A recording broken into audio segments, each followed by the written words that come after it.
मुल्क भर की तरह सोबतपुर में भी महंगाई का जिन बोतल से बाहर रोज़मर्रा की अशिया की कीमतों में मुसलसल इजाफे से मजदूर और दिहाड़ीदार तबका परेशान। शहर में चीनी की कीमत 180 के बजाय 200 रुपये में फ़रोख्त होने लगा, मगर ज़िले इंतज़ामिया की जानिब से रोज़मर्रा की अशिया की कीमतों को कंट्रोल करने में नाकाम दिखाई दे रहे हैं।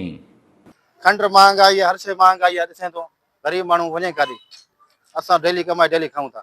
असां जेको कमायूं था सिर्फ़ु खावण में पूरा आहियूं। सम्झे कोई बि फैक्शन नथो वठे। सिर्फ़ु हितां जा इंतज़ामिया जेको आहे सिर्फ़ु फोटू कढनि था, सिर्फ़ु महांगाई जे करे कुझु बि नथा करनि। गवर्नमेंट खे अपील कयूं था, महिरबानी करे कुझु इंतज़ामिया खे चऊं था, महिरबानी करे हिननि सां अची करे पंहिंजो रेट मुक़ररु कयो, सही कयो। महंगाई महंगाई है। पाकिस्तान के अवाम 74 सालों से महंगाई के चक्की में पीसते जा रहे हैं। कोई भी गरीबों का सुनवाई नहीं है। कहाँ चीनी और 50 से 60 वाला चीनी आज 200 तक पहुंच गई है। हर जगह हर चीज का देखें, दालें देखें, खाने पीने की जितनी जो चावल है, दूसरे चीजें, वो आसमान से बातें कर रहे हैं। और जो इंतजामिया है वो सिर्फ फोटो सेक्शन तक महदूद है। गरीब का जीना महाल हो गया है। हम अपील करते हैं मुअज़्ज़ज़ अदारों से, खुदारा आप गरीबों पे तरस खाते हुए महंगाई पर ज़रा तवज्जो दें, कंट्रोल करें।